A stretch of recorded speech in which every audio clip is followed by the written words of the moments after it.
Hello, I'm Colleen Gallagher, CEO at OnWrd UpWrd, and you're listening to the Association Insights podcast powered by OnWrd UpWrd, where each week we interview association leaders from across the country to hear how they're trying new things, taking big risks, and delivering value for their members.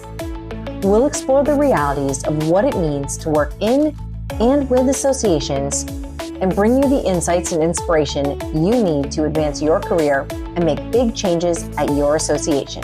Let's get started.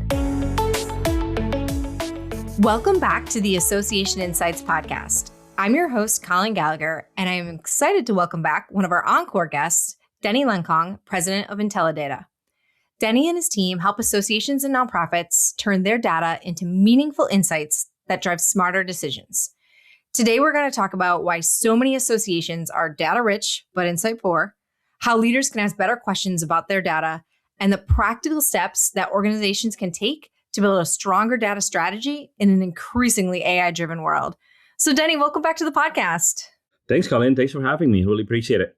Absolutely. So for our listeners who might not have caught your first episode, tell me a little bit about yourself, your company, and the kinds of organizations that you work with. So yes, as you mentioned before, my name is Denny Lengkong. I'm president of IntelliData. We are a data solution company. So we help associations help with their data, from data migration, data cleanup, data enrichment, any data related stuff that association need. We're there to help them out. So one phrase you used recently that it hit me and I was like, that is good. And I think a lot of people can relate to is that many associations are data rich and insight poor. What does that actually look like in practice? And why do you see so many organizations continuing to struggle to move from just collecting information to actually acting on it?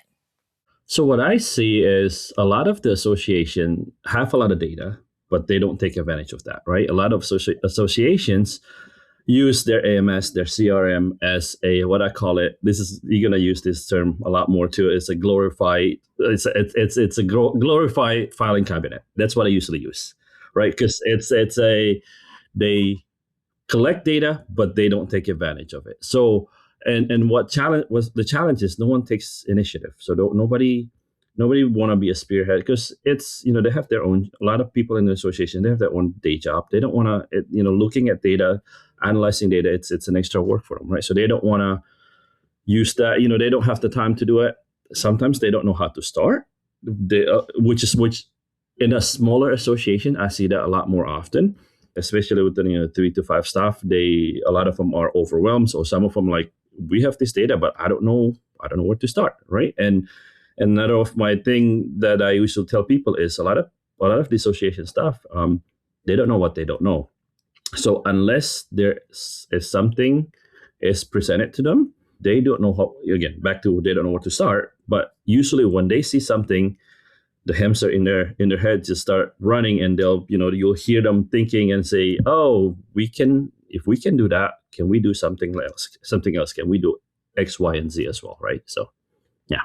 A lot of associations can relate to that feeling of where do I start? Because it is hard and it is overwhelming. And I know you've been speaking a lot lately I've seen you on podcasts at different events, and you've been talking a lot about how associations can be asking better questions of their data rather than just generating more reports. And I think that's really important. So what are some of those mindset shifts association leaders need to make when it comes to data strategy?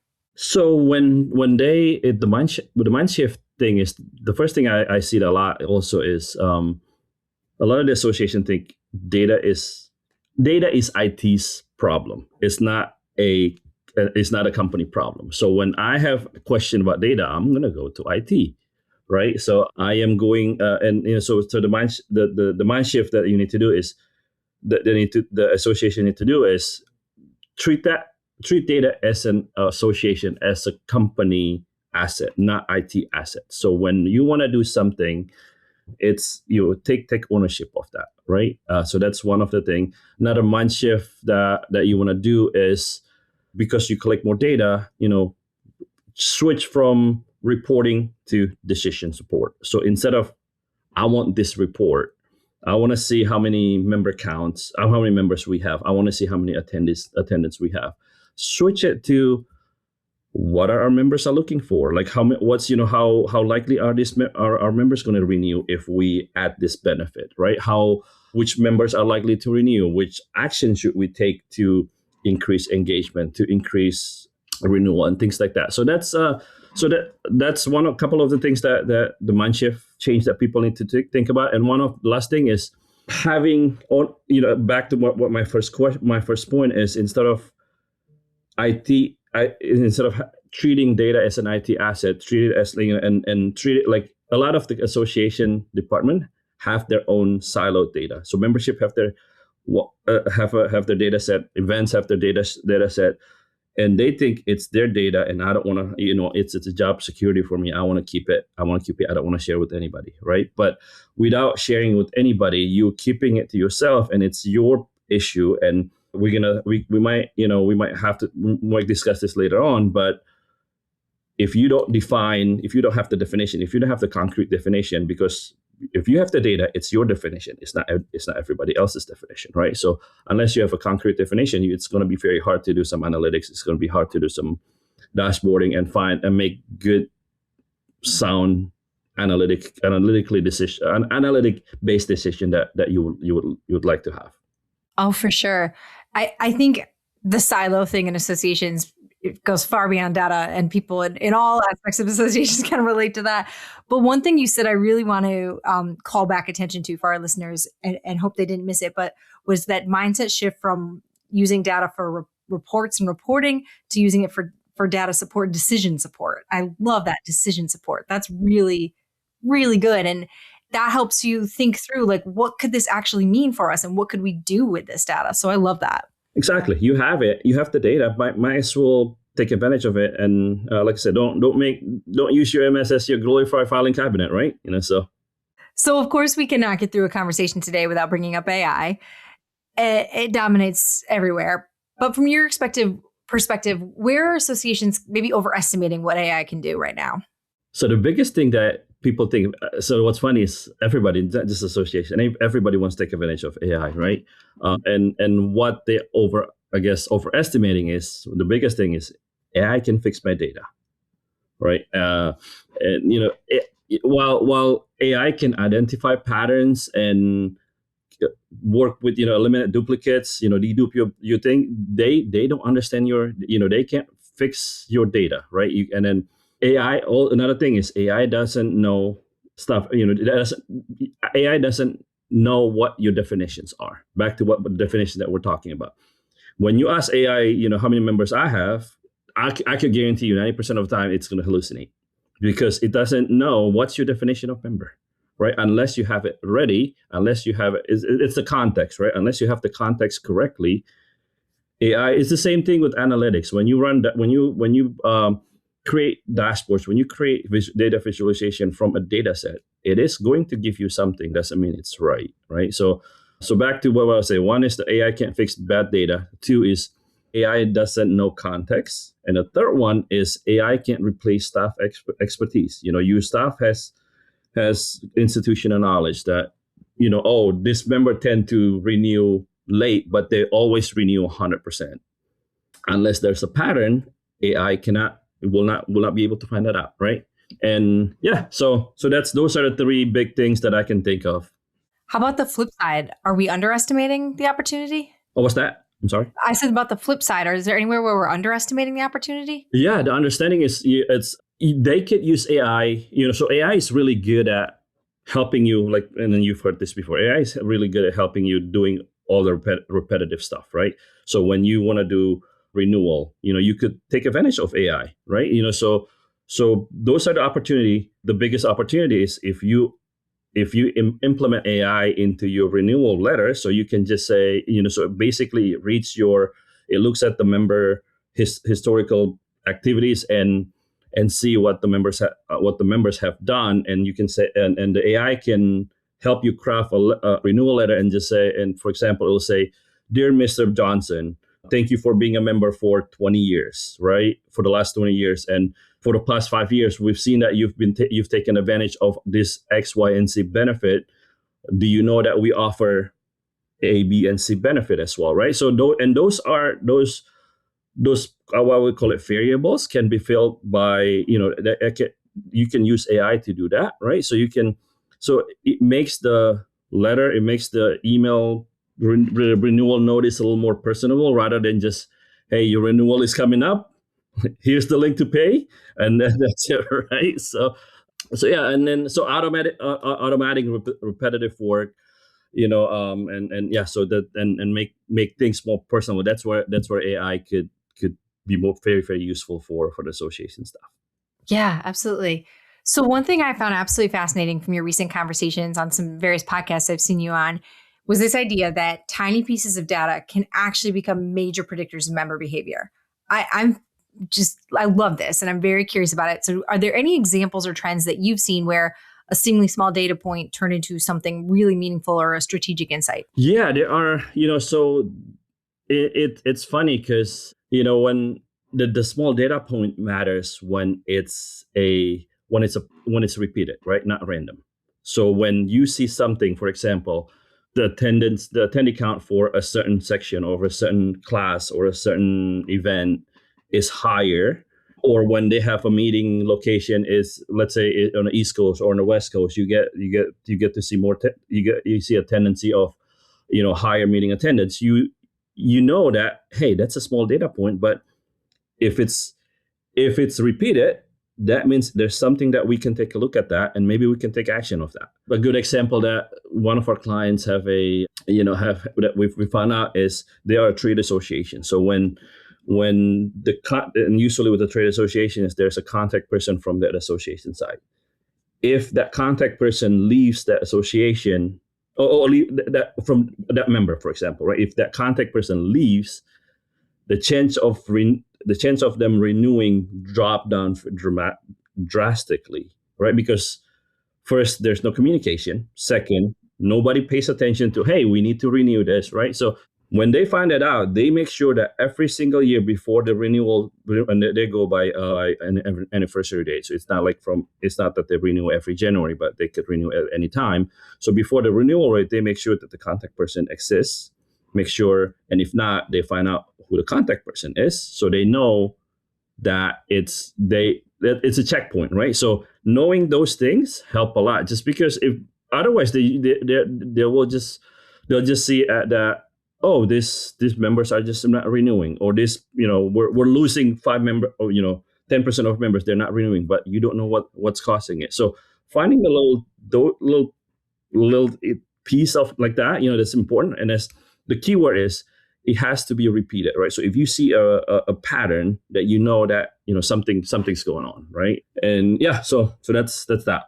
That's helpful, and it's interesting, and just something for associations to be paying attention to, because it is the little things that sometimes can tell you so much. So I appreciate that insight. You mentioned earlier about definitions, and I've heard you talk about the importance of defining terms internally, even something as simple as what counts as a member. So why is this shared definition and having clear terms such an important issue for associations?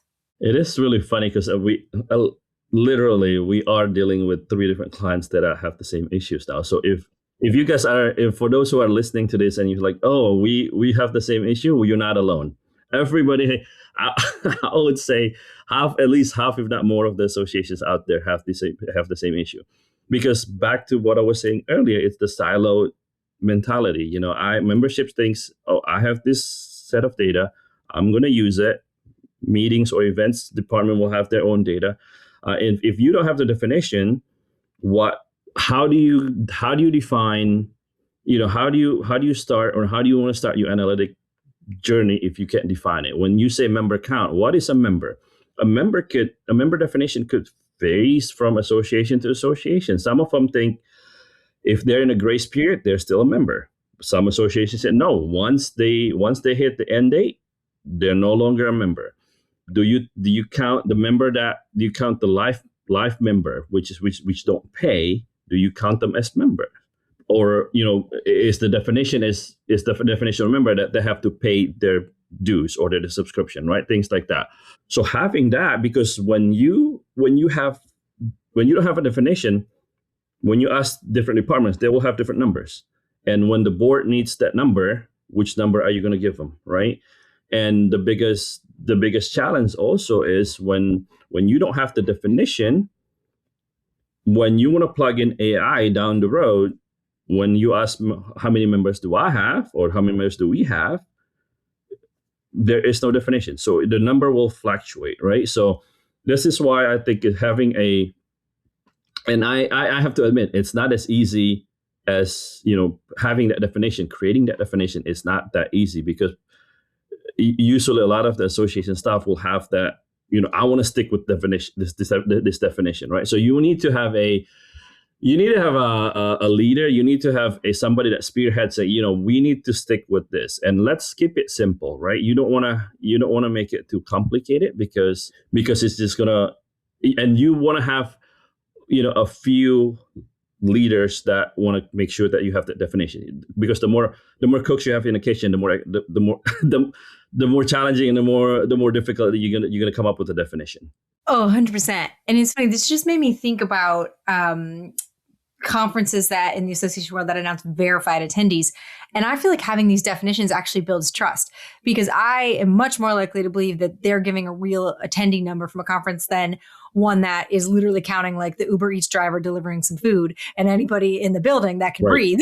Right. Absolutely. And one thing I say is, what I always say this to people is, you can't measure what you can't define. Yes. Right? Yeah. I mean, so. Yep. I love that. I want to build on the silo talk a little bit more, because like I said, that's just, it happens in associations, far too easily. So what do you think separates associations that are successfully building a single source of truth from those ones that are maybe continuing to struggle? So the successful associations that treat this as a single source of truth, they usually are a little more advanced. So like back to what I was saying earlier, they usually treat data as a business asset instead of IT asset, right? It is a business. Business owns it, not IT owns it.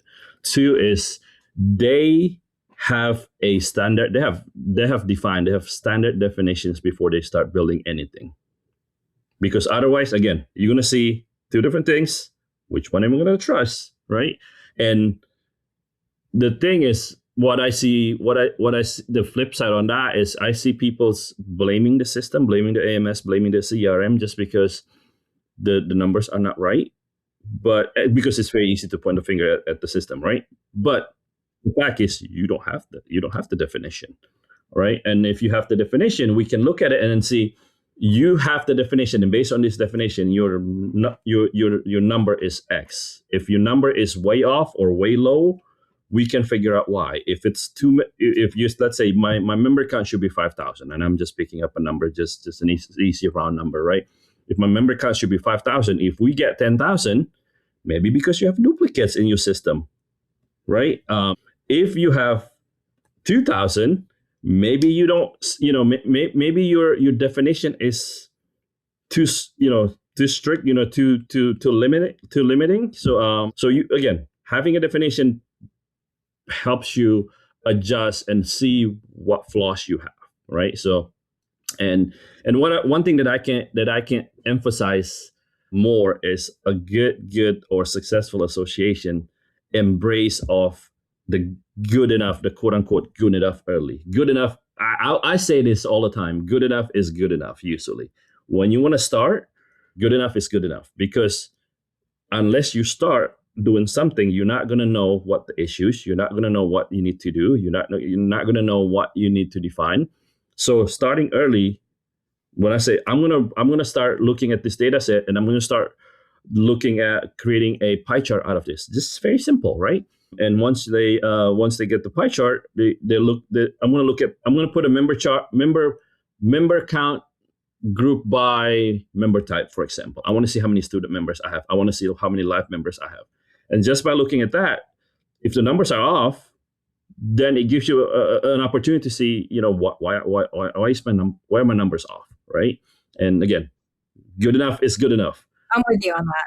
Yeah. And then, and they also usually invest in data literacy. They know what data they have, what data they don't have. So those are usually the good trade of people that are successful and using, it's using the single source of truth, that's your goal, right? But you have to crawl before you walk, and you have to walk before you run. So you have to start somewhere. That's usually what I say. Start easy, start simple. Again, good enough is good enough.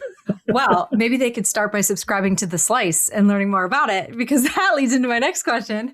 So earlier this year, you launched The Slice, which I love it. It's practical, it's approachable, it makes it easy to understand. What inspired you to create this, and what kind of conversations are you hoping to spark through that content? So we are, I don't know if people know, but for those who are listening, we are a bunch of people that, a lot of, myself included, a lot of our staff we're all foodies. So we make it a food related content. So we have the slices. Usually our goal is just to give you guys a small chunk, easy to read, 5-10 minute read that you can consume. Back to the food theme, we have the hot take. What is the hot, for example, one of the sections we have the hot take. What is the one thing that people are dealing right now? And AI usually is one of them, right? There's another section is a quick bite, quick tips of how you do this. How can you improve your member engagement? How can you improve your renewal rate, for example, right?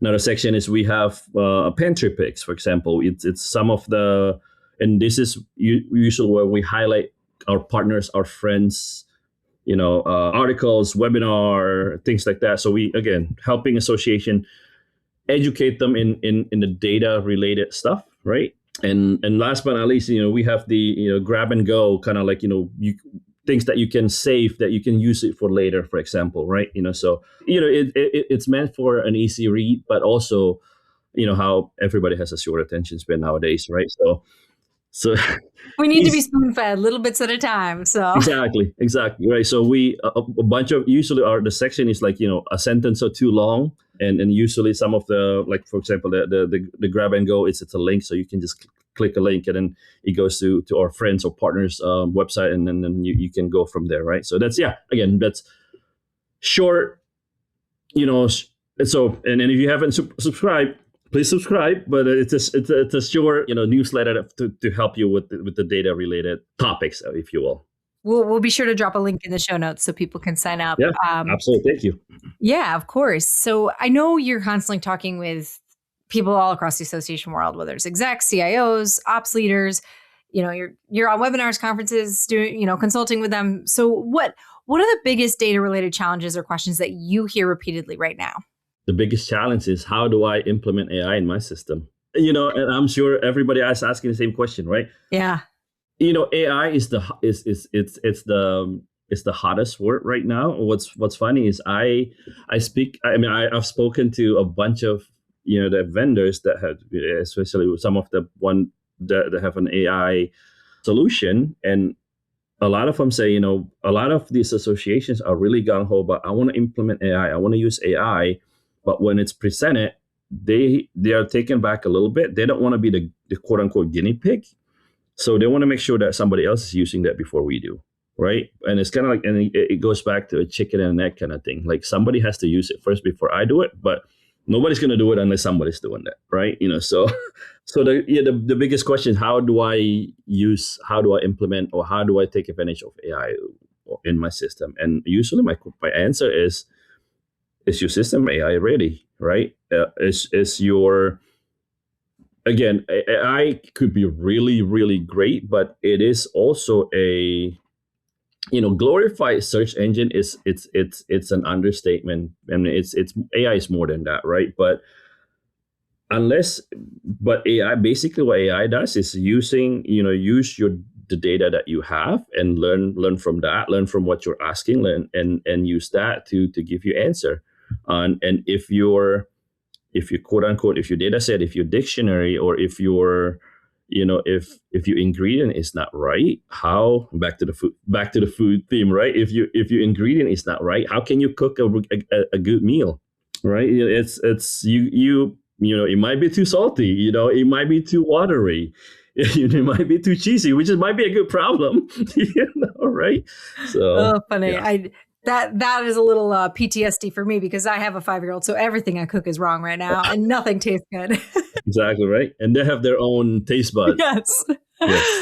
Awesome. Well, if an association listening today feels overwhelmed by data, AI dashboards, governance, all of this together. What is the first realistic step you would tell them to take in the next 30 days? The question that I would say is with analytics is we usually work backward. So find a business decision that you wish to solve or to answer, and start from there. Successful organizations start small.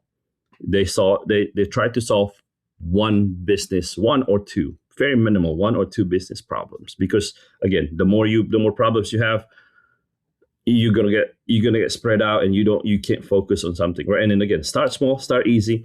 I would do, if we're doing it in 30 days, I would say a month, right? So let's say 4 weeks. So week 1, I would pick one or two business problems. So that's one. And since we're talking about data thing, I'm going to give you an example with the data as well that's related to data. So pick the problem that you have. For example, my renewal rate has been going down for the last 5 years, for example. Why is that? Right. So the second thing, that's 1 week. So you got 1 week to figure out what one issue that you can figure out that you want to address. 2 is map the data that you have and see if it exists. If you're trying to address your renewal, do you have the historical data? Right? Does your system keep the historical data so you can see who renews and who doesn't? And again, back to the definition. You want to figure out what's the definition of renewal, right? Because some associations said, oh, if my member lapse in less than 30 days, that's still considered renewal. But some say it's 60 days, some said it's 90 days. Some people say if they renew within the grace period, it's still considered renewal, but after that, it's a rejoin, right? Again, what's your definition, right? So, and map the data and see if the data exists. 3 is define one meaningful KPI. Back to what I was saying is, I want to know what's my renewal rate, how I can improve that, right? And so that's week 3, and week 4 is build one report or a dashboard. Again, you don't know what you don't know. You will find out once you. It's funny is we help a lot of clients migrating their data, moving from one AMS to another. Reporting is usually an afterthought when they do that. But when they move to a new system, reporting is always the first thing that they do. They run reports just to see what's wrong with the data. So you can use, you can build, it doesn't have to be a dashboard. Build a report, some flat tabularized report that you can say, it says, these are a list of my members with their email address and phone number. And from that simple example, you can just do a count, say how many, let's say you have 5,000 members, how many of them do not have phone numbers? How many of them do not have emails? So having that itself, right? So you know the flaws and you know the issues that you're gonna have, because those are the important things that you need to figure out. So yeah, I built one dashboard or one report, and then that way I think you'll know what the next step that you need to do, right? So a good rule of thumb is, don't build a data strategy, build a decision strategy. Because building a data strategy, I'm giving a lot of a wise word, if you will, right? If you build a data strategy, if you build a business decision strategy, the data strategy will follow. Because if you have a problem to solve, then you'll figure out how am I going to solve this problem and what I need to do to solve this problem, right? So good, so helpful. I think for anyone out there that's been struggling with, I just don't know where to start in the data, there you go. You've got a 4-week plan and you're going to have your first dashboard. So I love that. And Denny, this has been such an incredible conversation. I appreciate you joining us again, sharing so many awesome insights. Though, before we let you go, we've got our rapid fire round and we've changed it up since last year. So we got some new questions for you so our audience can get to know you a bit. Our first one is, what's one small thing that brings you joy lately? It's funny, right? It's summer's almost over. The one thing that I really enjoy, especially, is walking. I'm an animal lover. I have 4 dogs. So I know this is a rapid question, but this is going to go a little longer. But I have 4 dogs. I love walking my dogs in the evening because that gives the dog exercise. That gives me the exercise, gets me to enjoy the nice weather in the evening, maybe not in the summer, but summer, fallish, it's nice. And last but not least, I got to talk to my neighbors that otherwise I wouldn't. Working from home is hard because you don't talk to your neighbors. You just busy working, and that gives me a chance to talk to my neighbors and take a break from my hectic schedule. So, yeah. Love that. Okay, what are you currently obsessed with? It could be a book, a show, a hobby, idea, anything. As I said before, I'm a foodie, so I love food. Back to the food related theme here. I've been obsessed with trying to recreate. So I love Food Network, and I watch all the competition show, and I consume a lot of YouTube content. So I look at so when we go out eat or when I see it on TV, I try to recreate it a little simpler. For example, if you use deep fryer, I'll probably try to use air fryer instead, right? Instead of creating pasta from scratch, I'll just buy pasta from the box, right? But at least it's presentable, it's nice, and it's nice when your family say, "Oh wow, you did that," right? So I don't know. So that's been my obsession lately. I love that. Let's stay on the food theme. What's your ideal comfort food? Oh, I am a sucker for fried stuff, which is not good for you, but it's really good, but it's not good for you. So, yeah. Fried chicken is one of my kryptonites, and wings and fries, right? I could live on an island just having those three, right? So, yeah. All right, last one. What is a travel moment that still makes you smile when you think about it? Oh, I always do this, and then this is a bucket list, and this has been a bucket list of mine, and I finally was able to do it last 10 years ago. So we went to Maldives. So Maldives is in the Pacific, somewhere in the Pacific Ocean, close to Fiji. It's spent about a week there, and it's been 10 years, and I keep thinking about it. It's so nice. Beach is so pristine. You can walk from your room within 30 feet. You're at the beach. Very clean. Food is great, of course. And yeah, but beach trip, it's usually the number one thing for me.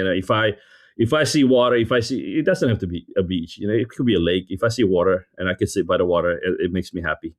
So hard not to be happy by the water. That's for sure. Exactly right. Yeah. Awesome. Well, Denny, thank you again for joining us on the podcast today. This was great. Thank you for being having us on the podcast, Colleen. Really appreciate it. And that's a wrap for today's episode. The Association Insights podcast, powered by OnWrd and UpWrd, is a production of OnWrd and UpWrd Marketing and Communications, where our mission is to make associations and nonprofits the go-to source in their industries through earned media and thought leadership. This podcast is an extension of our newsletter, a weekly collection of best practices, top trends, helpful ideas, and smart strategies delivered straight to your inbox. Have you undertaken a big change at your association? Or do you have some words of wisdom from the trenches of association life? Well, we want to hear from you, and so do our listeners. Drop us a note at info@onwardupwrd.com.